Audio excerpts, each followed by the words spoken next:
सारी चीजें इसलिए की जा रही है क्योंकि भगत सिंह के विचारों से जितना खतरा अंग्रेजों को था, उससे कहीं ज्यादा खतरा हमारे देश के नेताओं मंत्रियों को आजादी के बाद से ही रहा है। इसलिए हमेशा ये कोशिश की जाती रही है कि भगत सिंह के विचार और उनके सपने दबा दिए जाए।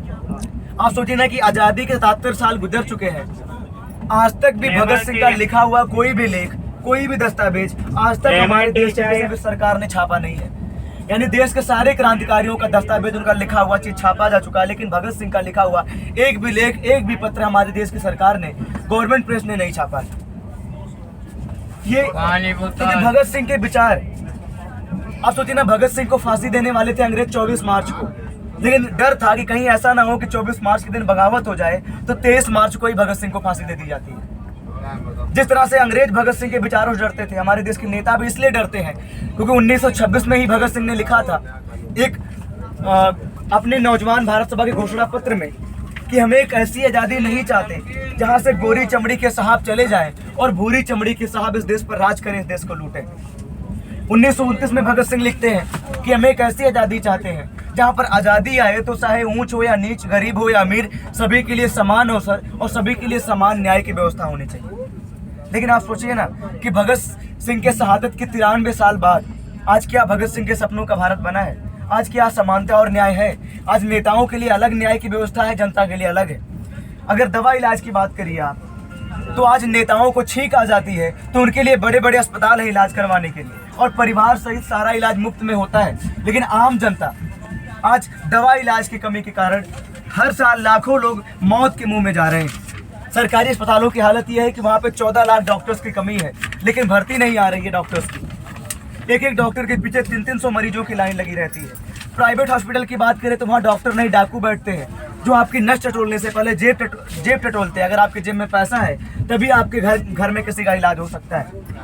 यानी कि प्राइवेट हॉस्पिटल के सामने आपका बच्चा अगर बीमार है तो बीमारी से मजबूर होकर दम तोड़ देगा। दवा इलाज नहीं हो पाएगा अगर आपकी जेब में पैसा नहीं है, भले अस्पतालों में दवाइयाँ सड़ जाएं या मशीनें जंग खाकर खराब हो जाए। तो इस तरह से पूरे देश भर की जड़ में, नस नस में आज पैसा काम कर रहा है, और यही चीज रिश्तों में भी आ चुका है। आज पूरे देश में बाप बड़ा ना भैया, सबसे बड़ा रुपया की संस्कृति काम कर रही है। बच्चे इसी मानसिकता से लैस हो रहे हैं क्योंकि टीवी मीडिया चैनल के माध्यम से जो उनके बीच में परोसा जा रहा है वो यही घटिया चीजें हैं। पूरे समाज में नायक के तौर पे, हीरो के तौर पे किनको परोसा जा रहा है? जो 2 कौड़ी के बॉलीवुडिया हीरो हैं, जिनकी फिल्में, जिनके गाने आज पूरे समाज में फुहरता परोस रहे हैं।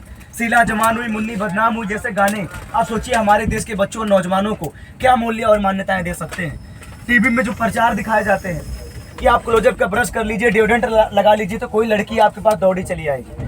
दरअसल देखने में तो बड़ी सामान्य सी बात लगती है, लेकिन अगर कोई बच्चा इस बात को देखता होगा तो उसके दिमाग में क्या असर पड़ता होगा? ये असर पड़ता होगा ना कि महिलाओं का अपना कोई व्यक्तित्व तो नहीं है। आप कुछ भी सामान लगा लीजिए, खरीद लीजिए, तो उस सामान के साथ महिला भी आपके साथ आ जाएगी। तो इसका नतीजा होता है कि महिलाओं का ऑब्जेक्टिफिकेशन पूरे समाज में होने लगता है और जोर जबरदस्ती की संस्कृति पैदा होती है। हत्या और बलात्कार जैसी चीजें हमारे समाज में एक आम बना दी जाती है। और अभी एनसीआरबी की रिपोर्ट भी आई है कि पिछले साल हर दिन 73 महिलाओं के साथ दुष्कर्म जैसी घटनाएं हो रही थी, और इस साल भारत में हर दिन 86 महिलाओं के साथ दुष्कर्म जैसी घटनाएं हो रही हैं। तो अगर जिस देश में हर दिन 86 महिलाओं के साथ बलात्कार जैसी घटनाएं होती हों, क्या आपको लगता है कि वो शहीद आजम भगत सिंह के सपनों का भारत है? जिस देश में नौजवान बेरोजगारी का दंश झेल रहे हों, एक तरफ सरकारी विभागों में लाखों की संख्या में पद खाली हो, भर्ती ना आ रही हो, दर दर की ठोकरें खा रहे हो बेरोजगारी में, पेपर लीक हो जा रहे हो, तो क्या आपको लगता है कि वो नौजवान भगत सिंह के, ये देश भगत सिंह के सपनों का देश है? क्योंकि एनसीआरबी का डेटा है ना कि 1,12,000 नौजवानों ने हमारे देश में 2022 में आत्महत्या कर लिया। लेकिन आप सोचिए 1,12,000 ये आंकड़े नहीं थी, ये जिंदगियां थी। लेकिन किसी भी टीवी मीडिया चैनल पे कहीं कोई बातचीत होती है इस पे?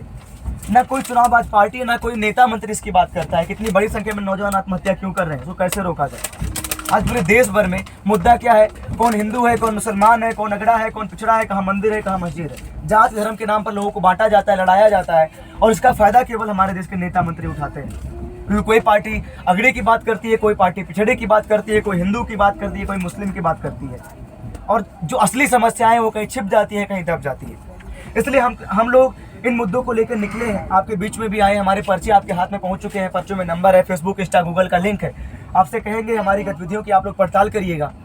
हमारा यकीन केवल भाषणबाजी नारेबाजी पर नहीं है, इसलिए जगह जगह हम लोग पुस्तकालय भी खोल रहे हैं। पुस्तकालय खोलकर प्रेमचंद, मुक्तिबोध, निराला, भगत सिंह, अशफाक उल्लाह खां, सावित्रीबाई फुले, फातिमा शेख, झांसी की रानी और देश के तमाम क्रांतिकारियों, महान व्यक्तियों की किताबें, उनके लिखे हुए दस्तावेजों को देश के बच्चों, नौजवानों तक पहुंचाने की जद्दोजहद में लगे हुए हैं।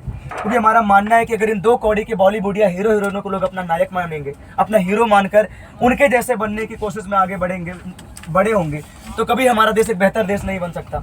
लेकिन अगर इन क्रांतिकारियों को, जिन्होंने छोटी छोटी उम्र में इस देश के लिए हंसते हंसते भी अपनी कुर्बानी दे दी, उनको अगर अपना हीरो मानेंगे, नायक मानेंगे, तो हमारे देश के लोगों में एक जो भावना पैदा होगी, वो भावना चाहे माँ बाप के लिए हो, समाज के लिए हो, सबके लिए बेहतर होगी। और वो जुल्म अन्याय के खिलाफ लड़ने की उनके अंदर भी क्षमता पैदा होगी और हमारा देश एक बेहतर देश बनेगा। इसी रूप में हम लोगों के बीच में जा रहे हैं। तो लाइब्रेरी खोल रहे हैं, नुक्कड़ नाटक, music band, study circle, film show, discussion circle, march निकालना, ये तमाम जो भी हम लोग माध्यम अपना पा रहे हैं, हम लोग माध्यम अपना के लोगों के बीच में जा रहे हैं। आपके बीच में इसी रूप में आए हैं। हमारे पर्चे पढ़िए, पर्चों में नंबर है, फेसबुक, इंस्टा, गूगल का लिंक है। हमारी गतिविधियों की पड़ताल करिए।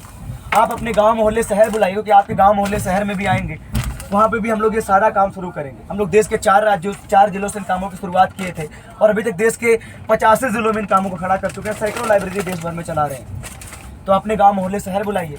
साथियों का आखिरी अपील और भी है कि जो पर्चे आपके हाथ में पहुंच रहे हैं, इनको फाड़िएगा नहीं, फेंकिएगा नहीं, क्योंकि ये पर्चे किसी भी नेता, मंत्री, चुनाव आज पार्टी के पैसे से नहीं छापे गए हैं।